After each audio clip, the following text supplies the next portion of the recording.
Hemos denominado este salmo, el Salmo 4, un clamor de confianza. Existe una realidad en este mundo caído en pecado que los cristianos tardamos en aprender y en digerir. Y es que los que no son de la fe, los que llamamos incrédulos, porque no creen en Jesucristo, tal y como Él es presentado en el Evangelio, o los impíos, porque no viven vidas de piedad y consagración a Dios, o los que llamamos pecadores, porque no se han reconciliado con Dios, ni son vistos en la justicia de Cristo,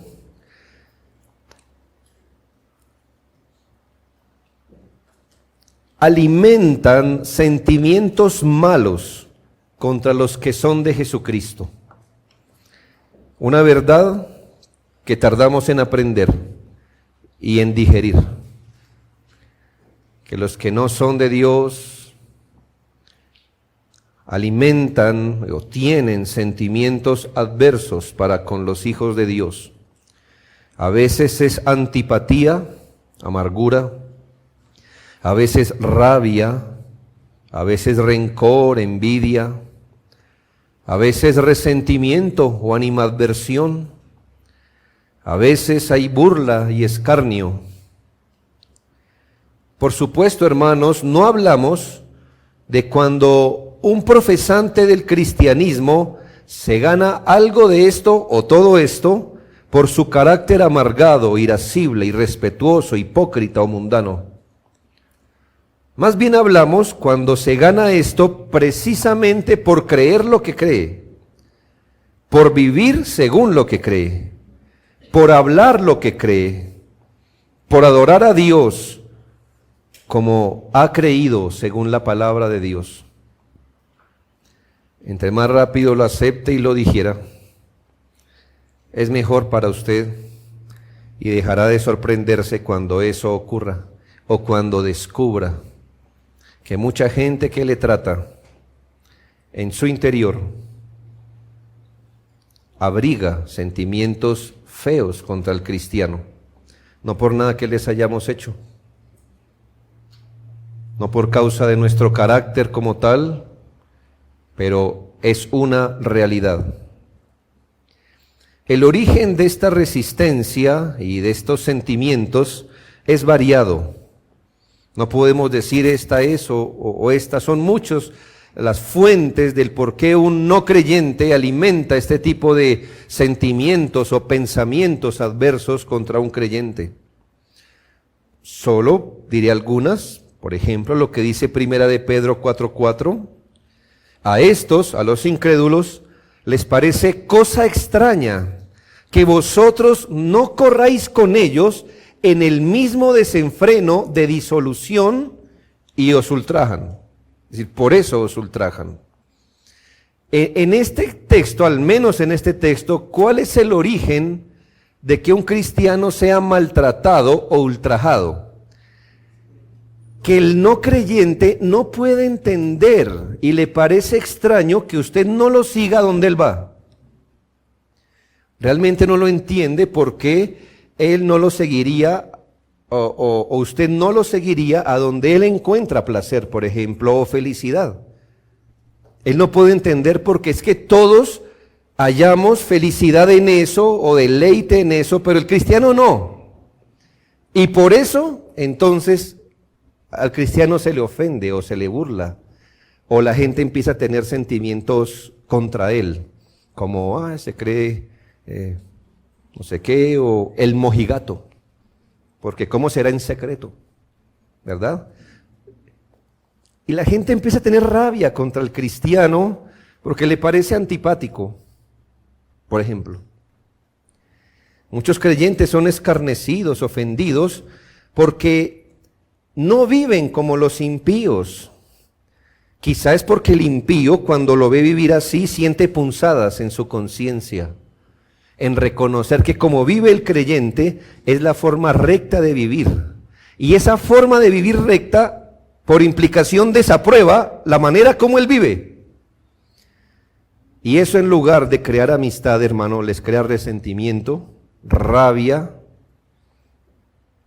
los ofende. Quizás, hermanos, por malicia. Uno de los frutos de la carne es la malicia, ¿lo sabe?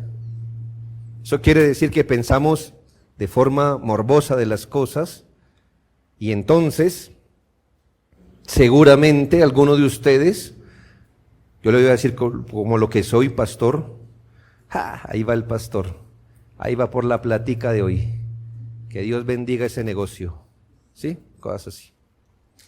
Malicia, hermanos, la gente piensa que si un pastor roba, todos robamos. Que si un pastor se enriquece por la congregación, todos lo hacemos. O que si... Yo no sé quién se metió esto en la cabeza, hermano, que para que una muchacha en una iglesia cristiana se tenga que casar, tiene que pasar por los líderes. Bueno, si a alguien le pasó eso, la estafaron. Eso ni siquiera está en la Biblia, en ningún lado, ni en el Corán, ni nada de eso. O sea, se metió ahí porque quiso, es lo que le quiero decir. Eso que se venga a excusar, ay, no sabía que la Biblia, no. Pero la gente nos mira con malicia, hermanos. Nos critica, se burla. Muchas de ustedes, hermanas, les han dicho viejitas, no sé, se han burlado de que su vestimenta es como la de los singles, no sé qué cosa les dicen, hermana. Su forma de vivir les ofende. En 2 Timoteo 3:12 dice que todos los que quieren vivir piadosamente en Cristo Jesús padecerán persecución. Todos. Escuche que un cristiano que quiere vivir piadosamente será perseguido, y uno se pregunta, ¿pero por qué si estoy viviendo piadosamente? Persigan a un ladrón, persigan a un adúltero, persigan a un mentiroso, ¿pero perseguir a un piadoso? Es decir, porque vive bien, se le persigue, sí, hermanos. Persecución por vivir conforme a la piedad. Persecución por vivir apegado a la voluntad de Dios, que muchas veces no permite que el mal se salga de control alrededor de un cristiano. La gente no ve eso, pero a veces el mismo cristiano está siendo usado por Dios para que el mal a su alrededor no se desborde. Pero por eso es perseguido. ¿Cuántos cristianos aquí mismo en este salón han sido relegados de puestos o presionados a renunciar porque en las empresas no sirve un honesto? Un contador honesto, un guardia honesto, un cajero honesto no sirve. Y es presionado y perseguido. Hermanos, este salmo precisamente es una oración que refleja esta realidad. Así que usted no es el primero que pasa por ahí, ni será el último. Este salmo, David está expresando esto. Es una oración que nos muestra la perspectiva, escuche, la perspectiva piadosa con la que se enfrenta esta situación que nosotros no podemos cambiar por nosotros mismos. ¿Y cómo sabemos que esta situación no la podemos cambiar por nosotros mismos? Pues que David está orando, porque si lo hubiera podido arreglar él solo, pues ¿para qué ora? Si él mismo puede cerrar la llave que está abierta, pues David no ora, sino cierra la llave y ya. Pero hermanos, este tipo de conducta que no la estamos buscando, y repito, no es que nos hayamos ganado, porque de eso hay, y en este caso, pues no aplicaría cuando el creyente es perseguido, ofendido, mirado con malicia, porque se lo gana. Hermanos, hay gente cristiana que es, por ejemplo, mala trabajadora, y no puede decir, no, es que me están persiguiendo como cristiano. No, es por mal trabajador, porque llega tarde, porque le pagan por trabajar y se pone a hacer el devocional, ¿ya? Eso pasa, hermanos, ¿no cree? Mire, varias personas dicen, yo prefiero no contratar a un cristiano. Se la pasan pidiendo permiso que para esto, que para lo otro, todo en la iglesia. Se la pasa hablando con el compañero en vez de trabajar. Se la pasa dizque en devocional. Yo le pago es por trabajar. Son deshonestos, roban. llegan tarde, son peleadores en su propia familia, su postura, no colaboran, son desobligados, bla, bla, bla. Y gente se gana persecución por esto y no puede decirme la estoy ganando por ser cristiano. No, se la está ganando por no serlo. Pero hermanos, también es real que los cristianos somos perseguidos y de alguna forma nos encontramos con esta realidad. Y solo se la encuentra cuando usted falla. Y cuando falla se da cuenta que había mucha gente exactamente esperando eso para poder desahogarse y sacar todo lo que tenían en contra suya. Usted decía, no sabía que me tenían tanto, no sé, resentimiento, odio, envidia, no sé. Este salmo es un clamor que el salmista eleva desde la confianza que tiene en Dios. Y es muy importante que lo entendamos porque es muy común ver que nuestros clamores suben al cielo no desde la confianza, sino desde la desconfianza en Dios, desde la incredulidad, desde la aprensión, con ese miedo consumiéndonos los huesos y esperando lo peor.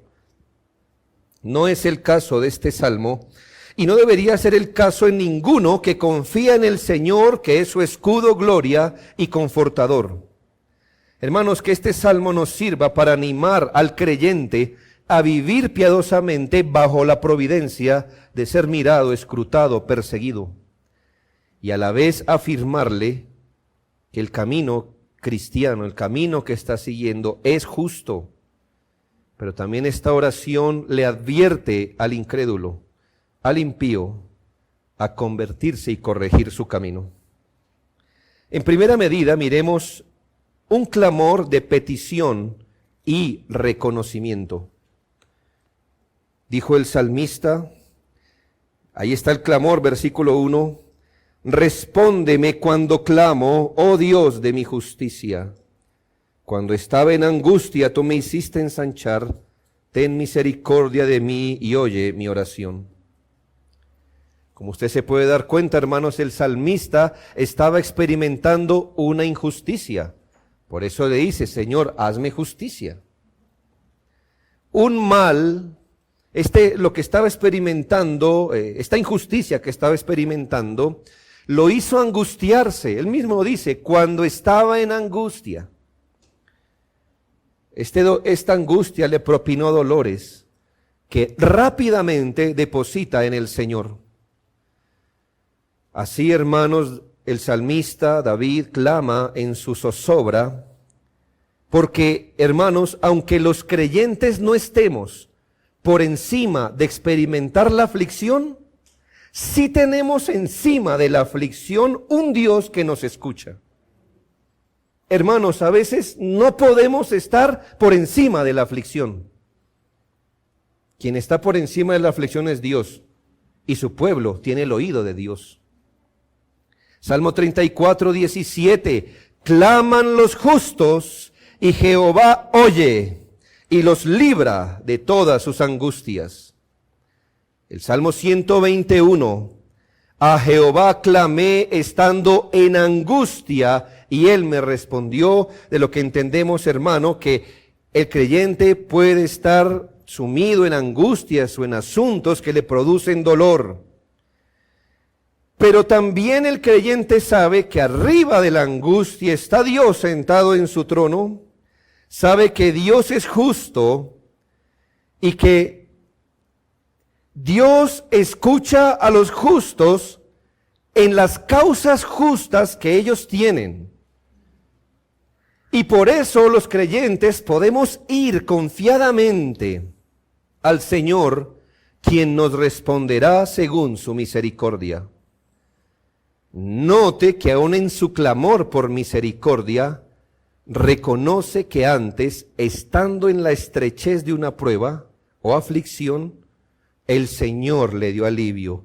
Cuando estaba en angustia, tú me hiciste ensanchar, es decir, cuando estaba en la estrechez de una prueba, El Señor nos dio alivio, soltó un poco la carga, nos desahogó.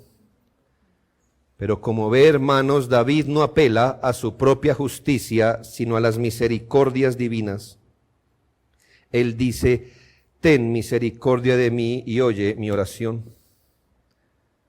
Esto significa, hermanos, que aunque el salmista sabe que está poniendo delante de Dios una causa justa, esto es, que estaba siendo perseguido por una causa noble, una causa justa, aún así no apoya esta petición como apelando a su justicia, algo así como: Señor, clamo a ti, porque yo estoy recto en este asunto. Y puede ser que él haya estado recto en este asunto. Pero ¿a qué apela el Señor? David. A la misericordia del Señor. Recuerde siempre eso, que todo debe ser una misericordia para nosotros. Años después, Daniel oraría en una angustia, en Daniel 9:18. Él estaba en otro tipo de angustia, pero oró al Señor: inclina, oh Dios mío, tu oído y oye. Abre tus ojos y mira nuestras desolaciones y la ciudad sobre la cual es invocado tu nombre, porque no elevamos nuestros ruegos ante ti confiados en nuestras justicias, sino en tus muchas misericordias. Por eso decimos, hermano, que el salmista eleva esta oración, este clamor a Dios, desde su confianza en la misericordia de Dios. Ahora, ¿puede clamar por justicia un hijo de Dios? Es decir, hermanos, un hijo de Dios, un creyente, ¿puede orar al Señor clamando por justicia? Por supuesto. Cuando este hijo de Dios, que vive en rectitud, es objeto de injusticias, puede y debe clamar a Dios para que el Señor le dé alivio, y esto por su gran misericordia. Es perseguido, deje de amargarse. Se le burlan como cristiano, deje de ofenderse. Vaya al Señor, que usted debe clamar a Dios, y pida que por su misericordia el Señor le conceda alivio de estas cosas. Eso es lo que está haciendo el salmista aquí. El salmista no está pidiendo que Dios se ponga de su lado, sea su causa buena o mala, sino en una causa justa. Y Dios, hermanos, que es más justo que el juez injusto, que le hizo justicia a la viuda pobre, y además misericordioso, hará lo que es justo con sus hijos en su tiempo, de acuerdo a su voluntad y según el trato para con nosotros.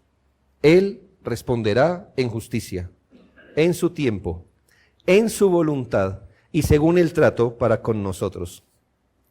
Y en el caso desfavorable, que uno de los enemigos de nuestra alma haya sacado ventaja en el corazón de un piadoso, como el pecado, y el creyente haya pecado delante de Dios, aún allí puede clamar, rogando con confianza, ser visto de acuerdo a la justicia de Cristo, porque dice la Biblia, Él es nuestra justicia. Y notará que cuando clama al Señor pidiendo perdón por el pecado, Él es fiel y justo para perdonar nuestros pecados y limpiarnos de toda maldad. Esto, hermanos, porque es completamente justo con la sangre del pacto y es clemente perdonar los pecados a un pecador que estando en Cristo se arrepiente. Sea que nos estén persiguiendo, hermanos, sin justa causa, sea que nuestro dolor provenga de un pecado, igual, hermano, clamamos a Dios, nos apoyamos en su misericordia. Y el salmista nos enseña a hacer esto, un clamor de petición y reconocimiento, porque el salmista reconoce que antes ya ha estado en angustias, que antes ha clamado al Señor, y otra vez el Señor una y otra vez lo ha hecho ensanchar. Esto es, hermanos, le ha dado alivio a sus cargas. Segundo, después de clamar al Señor, el salmista dedica unas palabras a los injustos. Versículos 2 al 5. Le dedica unas palabras a los injustos. No con amargura, hermanos, pero 3 tipos de palabras el salmista dirige a los que le perseguían. Y en sí, hermanos, a los que persiguen a los justos. Es decir, no solo habla de su caso. De hecho, estas palabras son dirigidas a los que persiguen a los justos y los tratan injustamente y los escarnecen por su piedad. Les dirige 3 tipos de palabras: unas palabras de amonestación, luego unas palabras de instrucción y luego unas exhortaciones. Miremos las palabras de amonestación, versículo 2. Hijos de los hombres. ¿Ve que ya no le habla al Señor? Ahora le habla a los hombres. Hijos de los hombres, ¿hasta cuándo volveréis mi honra en infamia? ¿Y amaréis la vanidad y buscaréis la mentira? David resiente que los hombres impíos le hayan deshonrado. Hace una pregunta retórica: ¿hasta cuándo cambiarán mi honra en infamia, lo opuesto a la honra? Recuerde el contexto anterior. Bien pudo habérselo dicho al mismo Absalón. ¿Hasta cuándo va a cambiar? ¿Va a intentar cambiar ese honor que el Señor me ha dado como rey? Y lo transforma en infamia, en algo para despreciar. David resiente, como desde el Salmo 1 y 2, que los hombres denigren de su posición legítima como rey piadoso y cambien esa gloria en vergüenza, lo avergüencen. Lo que es común, hermanos, de los impíos, quienes hallan cierta satisfacción en humillar y menospreciar por su fe al que vive honorablemente en Cristo.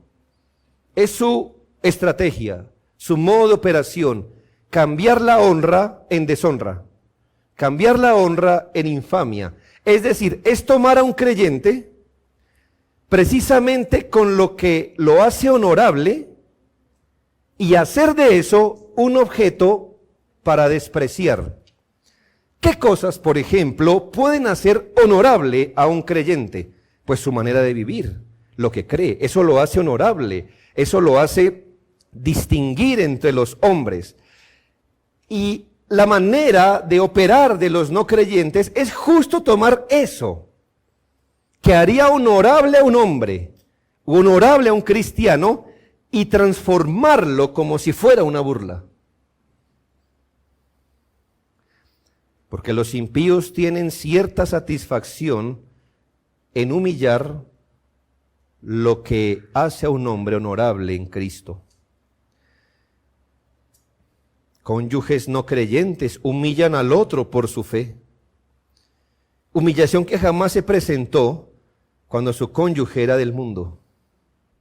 Pero ahora toman su fe, lo que no lo está haciendo de obvio una mala persona, sino que la fe lo está haciendo una persona distinta y honorable, y toman eso para humillarlo. Así que la fe en este caso es usada para cambiar la honra en deshonra. Mire, hermanos, hace mucho tiempo una mujer se resentía, recuerdo, bueno, no sé si está en la fe hoy, no sé, espero que sí. Pero me decía: pastor, mire, le voy a decir algo.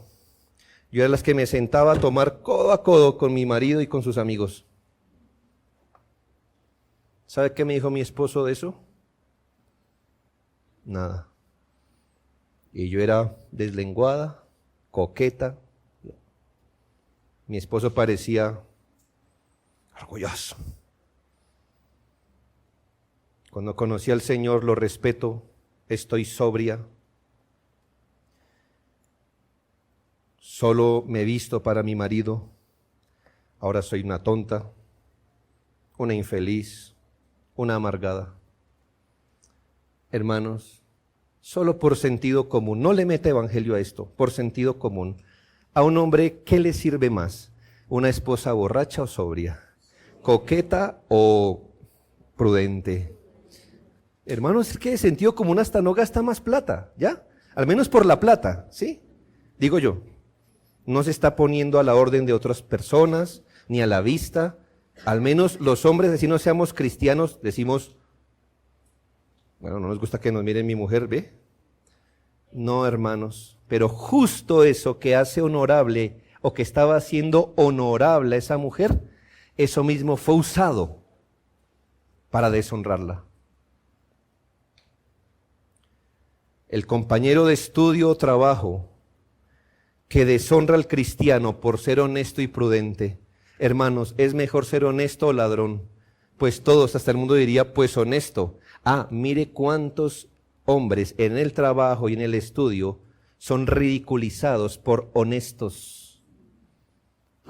¿Verdad? El honesto. Ahí va el honesto. Lo que nunca le dicen a un ladrón, ¿verdad? Ahí va el ladrón, no, pero el honesto sí, ¿verdad? Ahí va el que no, ahí, mírelo, el santo, el aleluya, decían antes, cuando los cristianos decían aleluya en los cultos, cosas así. Cambiando lo que hace honorable a ese individuo. Es un honor ser así, prudente, honesto, lo cambian en deshonra. Alegrarse de la maldad y humillar al recto es ciertamente malo y perverso. Además, los impíos son amonestados por esa tendencia esclavizante a amar lo que es vano, lo superfluo o las cosas inútiles de esta vida, buscando intencionalmente lo que es mentira y falsedad. ¿Hasta cuándo cambiaréis la verdad por la mentira? ¿Hasta cuándo buscaréis lo que es vano? Son dos amonestaciones, como usted se puede dar cuenta. La amonestación de no cambiar lo honorable por lo vergonzoso, y esa amonestación al no creyente, a que él debería considerar su vida, porque de hecho la vida del impío está caracterizada por cambiar las cosas buenas por lo que es vano, por lo que es superficial, por lo que es inútil en la vida, por amar la falsedad. Mire, es como el hombre que se burla de la fe del cristiano mientras él mismo lee y confía en su horóscopo.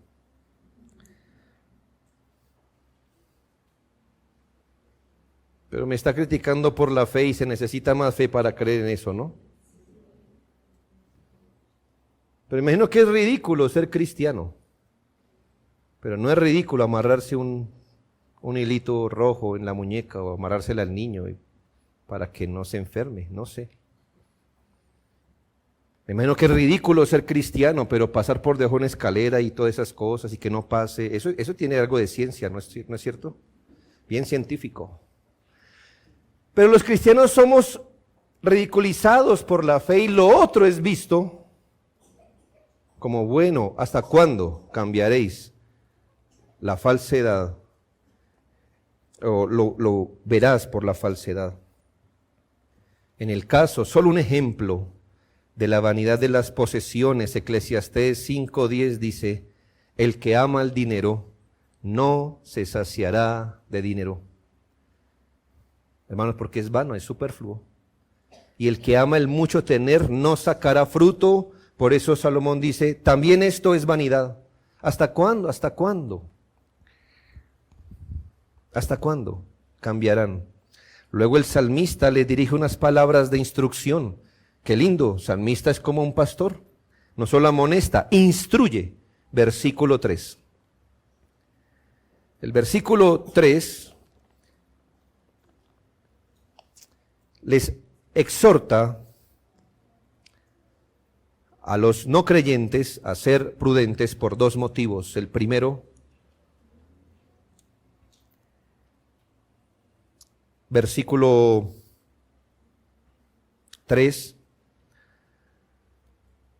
Sabed pues que Jehová ha escogido al piadoso para sí. Entonces le dice, vean, no se burle del cristiano, no lo persiga. Y le voy a dar la razón, le voy a enseñar por qué. Primero, sepa esto, Jehová ha escogido al piadoso para sí. Lo que significa que una persona piadosa, un creyente en el Señor que vive piadosamente, ha entrado en una relación íntima y especial con los que Él ha hecho piadosos.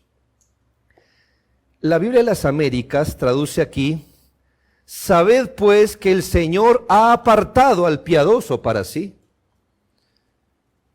Pero aún me gusta más la Biblia de Jerusalén que dice, sabed que Yahvé mima a su amigo.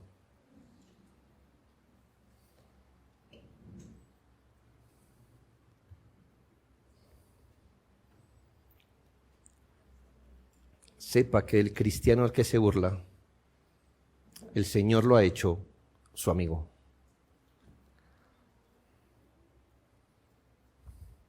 Piénselo bien. Querido no creyente, querido burlador, querido perseguidor, sepa que Dios tiene amigos y estos son los piadosos, del que usted se burla, que usted escarnece, al que usted persigue. El Señor lo ha acercado a él. Jehová mima a su amigo. Santiago 2:23 dice, y se cumplió la escritura que dice, Abraham creyó a Dios y le fue contado por justicia y fue llamado amigo de Dios. ¿Por qué fue llamado amigo de Dios? Por creer. Y los creyentes hemos creído en Cristo. Somos amigos de Dios. De manera que cualquiera que afrenta a sus amigos se arriesga neciamente, porque así ha dicho Jehová de los ejércitos, Zacarías 2:8. Tras la gloria me enviará él a las naciones que os despojaron, porque el que os toca, toca la niña de su ojo. Además, como con todos sus amigos a quienes prometió en Juan 15 y 16, ya no os llamaré siervos, porque el siervo no sabe lo que hace su Señor, pero os llamaré amigos, para que todo lo que pidiereis en mi nombre, Él os lo dé. Lo que indica que sus amigos no solo están cerca de Él, sino que tienen el oído especial de Dios. Por eso son amigos, ¿no? Así que el salmista le dice, mire, perseguidores, sepan esto. A ese honorable, a ese prudente, a ese piadoso, Dios lo ha hecho su amigo. Y ellos tienen el oído de Dios. Lo que significa que Dios no les negará a ellos algo que considere bueno. El impío debe considerar que no es por ellos. Somos un pueblo lleno de defectos, sino por Cristo quien está en ellos. Y porque ellos están en Cristo, ese pueblo, esos piadosos, esos hijos de Dios que viven en rectitud, han sido eternamente considerados en Cristo. Han sido redimidos con un precio incomparable. Se les ha destinado provisiones por fuera de lo que este mundo puede dar, y ellos son objeto de cuidados especiales y celosos de Dios. Un impío debe saber que sobre ellos se va a hacer valer la sangre de Cristo, y un día ellos serán más resplandecientes que las estrellas para gloria de su Salvador.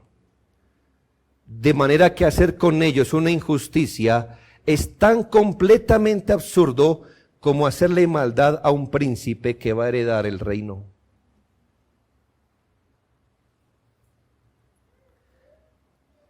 Vuelvo y repito, hermanos, no es por nosotros, es por Cristo en quien estamos. El malo debería poner su mano sobre la boca cuando habla del Evangelio, cuando habla con desfachatez de la Biblia, de la salvación, de la justificación, de la conversión, de la fe en Jesucristo, todo lo cual corresponde a todo lo sagrado y valioso que tiene un cristiano. Y debería temblar, perseguir esa causa en las personas de los cristianos. El antes perseguidor de la iglesia tuvo que escuchar de Jesús mismo: Saulo, Saulo, ¿por qué me persigues? Cuando él estaba persiguiendo a la iglesia de Cristo. Luego el salmista les dirige unas palabras de exhortación. Primero los amonestó, luego los instruyó. Ahora los exhorta, versículos 4 y 5. 3 exhortaciones aquí, versículo 4. La primera, que el no creyente tema al Señor y no peque por su imprudencia y osadía de llenar su boca contra Cristo y contra su pueblo. El no creyente debería temer, como dice la Escritura: temblad y no pequéis. Temblad y no pequéis.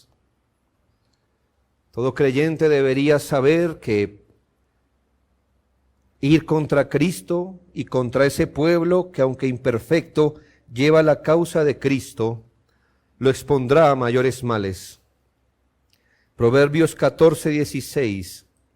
El sabio teme y se aparta del mal, mas el insensato se muestra insolente y confiado. El sabio teme primero y luego se aparta del mal. Lo que está diciendo aquí el salmista: temblad y no pequéis, lo mismo, temblad y no pequéis. Así que el no creyente, considerando lo anteriormente dicho, debería rogar más bien que el temor de Dios caiga de su corazón y no incrementar más su pecado en contra de Cristo y de su iglesia. La segunda exhortación: meditad en vuestro corazón, estando en vuestra cama, y callad. ¿Qué le manda hacer el Señor al impío? Primero, que el temor de Dios esté en su corazón y que no peque más, detenga su pecado, pero luego le dice: meditad en vuestro corazón. ¿A dónde lo manda meditar? Bueno, entiéndase literal o figuradamente. Mire, cuando haga una pausa, más bien medite. Lamentablemente, Proverbios 4:16 dice del impío: porque no duermen ellos si no han hecho mal, y pierden el sueño si no han hecho caer alguno.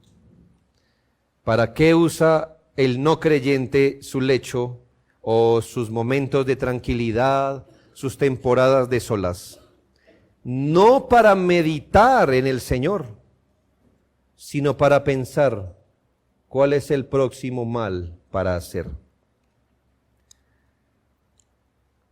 Salmista exhorta que deberían usar más bien su soledad, sus tiempos de descanso, para meditar en sus caminos, en sus vidas, en sus conceptos, en su posición delante de Dios.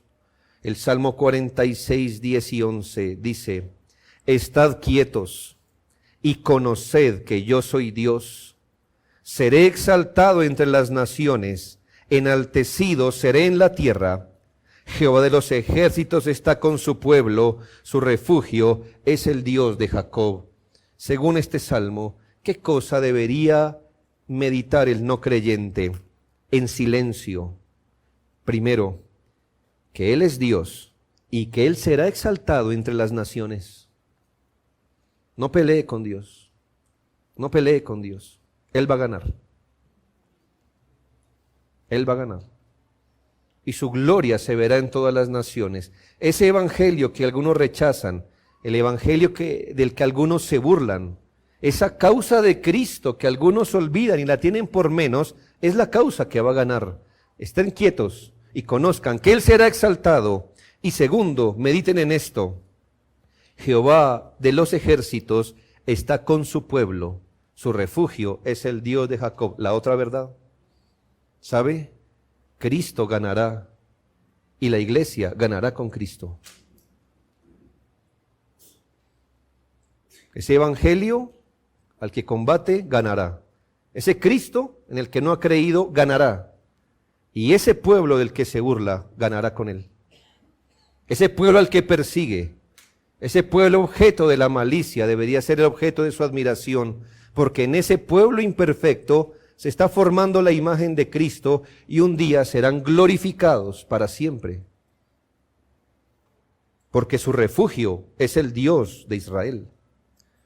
Esta exhortación es dada quizás porque el impío usa menos su razón y más su boca para tratar con injusticia al piadoso. Porque el impío usa menos su meditación y más su boca para herir al pueblo de Dios. Así que considere y medite, no sea que por una irreflexión venga a cosechar un mal delante de Dios. Meditad y callad. Y tercera exhortación. En el versículo 5, el impío es exhortado a que habiendo usado su vida, esfuerzo e intención para la injusticia, ahora venga humilde a ofrecer sacrificios de justicia y a confiar en el Señor. ¿Sí nota? Este impío que antes hizo injusticia con los creyentes, injusticia para con Dios, ahora es exhortado a ofrecer sacrificios de justicia. En otras palabras, que se convierta de su maldad, que si hacía injusticia ahora no, eso es convertirse. Que se convierta en arrepentimiento para con Dios, pero dice y confiad, es decir, y fe en Jesucristo. Ahí están las dos cosas, arrepentimiento y fe. Conversión es lo que se llama esto. Y esto, porque eso de martirizar al piadoso, de convertir la honra en deshonra, eso de amar la vanidad y buscar la mentira, solo es una expresión clara de que últimamente su objeto de desprecio es Dios mismo. Eso, hermano, tanta burla con la iglesia, tanta burla con los mandamientos, tanta persecución con lo que hacen los cristianos, en última instancia es resentimiento contra Dios. Demuestra que su problema último es Dios. ¿Acaso es justa su causa de burlarse de Dios y de su pueblo? Dice la Biblia que el que va a salir a la guerra debe considerar si tiene un ejército suficiente para ir y hacer guerra.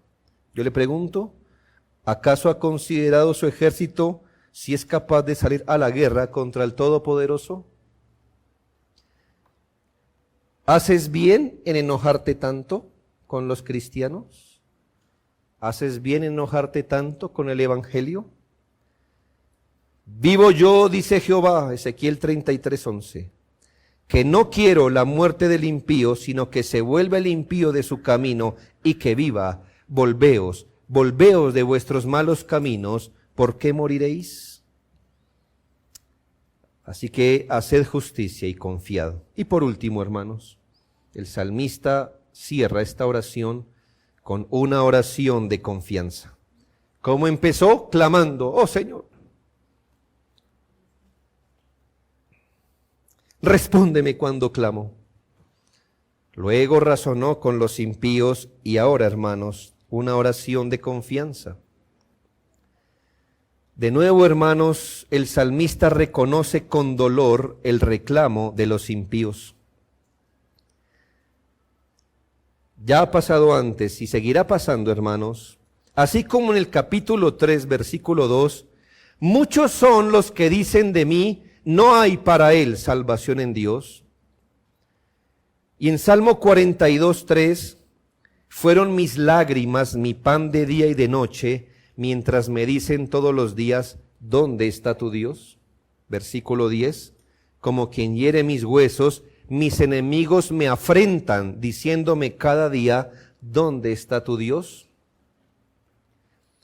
Y el salmista en este salmo vuelve a resentir este trato que le dan los impíos, sus enemigos, por la fe.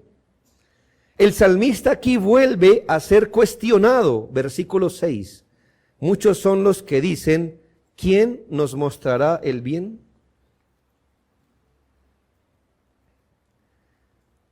Aquí el cuestionamiento ahora no es si el salmista puede confiar en Dios, que lo librará. Aquí el cuestionamiento es acerca de si los piadosos podemos tener certeza de que nuestro camino es recto. Mire dónde está el cuestionamiento. Si es que acaso los cristianos podemos tener certeza que esta creencia es la correcta, que si este camino o esta forma de vivir que tenemos es la que realmente agrada a Dios. Y esto lo cuestionan los impíos, hermanos, constantemente. Muchos impíos afirman que esta creencia que hemos adoptado no es cierta y que no es necesaria para poder vivir bien o agradar a Dios. ¿Sí le han dicho eso? Pero para agradar a Dios no se necesita hacer eso que usted hace. Pero, ¿cuál es el problema? ¿No es que Dios es amor? Sí. No es necesario creer eso. Como diciéndonos, hermanos, ¿puede alguien de verdad mostrarnos lo que es correcto? No sabemos.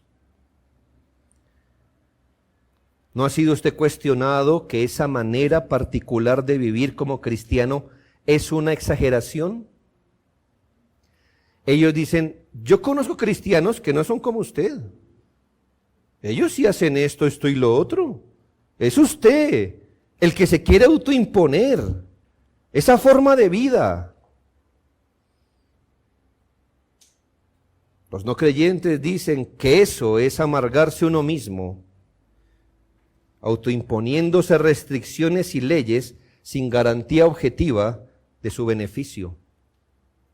Como ve, esta pregunta más que de un ateo es la de un agnóstico que afirma que uno no tiene certeza de cómo vivir una vida correcta delante de Dios si es que Él existe. Va a crear niños aburridores. Si usted cría niños aburridores, no es por la Biblia, le digo. Por su culpa. ¿Ya? Que los va a criar buenos para nada. Si usted los cría buenos para nada, no es por la Biblia, es a pesar de ella. Que la Biblia hace útil al hombre, dice la Escritura. Déjelos, dicen los abuelos, ¿no? Déjelos vivir, usted también fue joven. Déjelos, que vayan a la fiesta, déjelos. Eso es del diablo. Eso es del diablo. Usted debería decir, apartarse del diablo y huir, no razonar con él. El diablo de palabras le gana a usted. Él es un palabrero, ¿no? ¿Con qué herramienta convenció a Eva?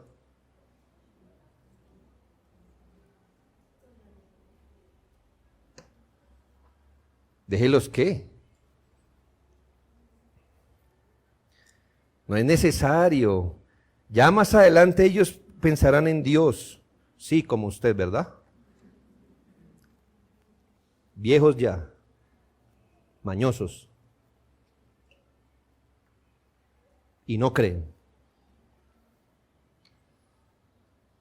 El salmista clama a Dios con un celo y afecto desbordante, rogando al Señor lo siguiente. En respuesta a esto que dice, muchos son los que dicen, ¿quién nos mostrará el bien? Ahora levanta sus ojos al cielo y dice, alza sobre nosotros, oh Jehová, la luz de tu rostro. El salmista clama por una intervención poderosa de Dios, que se levante en medio de esta persecución y maldad, que se levante en medio del desafío a su nombre y haga resplandecer su gloria, sus principios y su bendición sobre el pueblo que Él ha querido apartar para sí. Parte de la bendición sacerdotal decía, Jehová haga resplandecer su rostro sobre ti y tenga de ti misericordia. Debe entender que es una metáfora. Así como esconder el rostro es señal de juicio, el resplandor de su rostro es señal de la bendición de Dios. El salmista desea que el Señor venga y demuestre el Dios que realmente es, para que toda boca se cierre y todo el mundo quede bajo el juicio de Dios, dependiendo de su misericordia.